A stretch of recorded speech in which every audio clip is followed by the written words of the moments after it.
ګرانو کتونکو السلام علیکم. زه محمد سلمان همدرد د حق غږ پښتو چینل خبري لنډیز کې ستاسو کوربه اوس تاسو پام را اړوم د مهمو خبرونو لنډیز ته. واشنگټن پوسټ نشریه په خپل یو تازه تحلیل کې ویلي چې امریکا کنګریس یو ډله د افغانستان په اړه د یو راپور پر چمتو کولو کار کوي او ټول دې پایلې ته رسېدلي چې له افغانستانه په بیړه د سرتیرو ایستل به دلته د کورنۍ جګړې سبب شي. افغان حکومت وایي له پاکستان سره د سولې سوداګرۍ په برخه کې ګڼې ستونزې حل شوي دي او د پاتې خنډونو پر له منځه وړلو هم کار روان دی.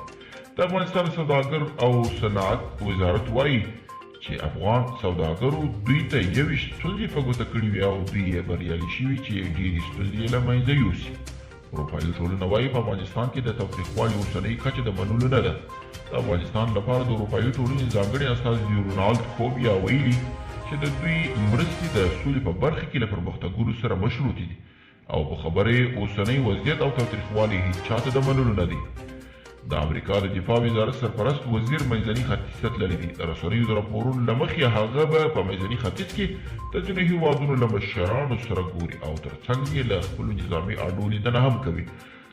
داسې مهال منځني ختیځ ته سفر کوي چې له عراق او افغانستان یې د سرتیرو د ایستلو اعلان کړی دی.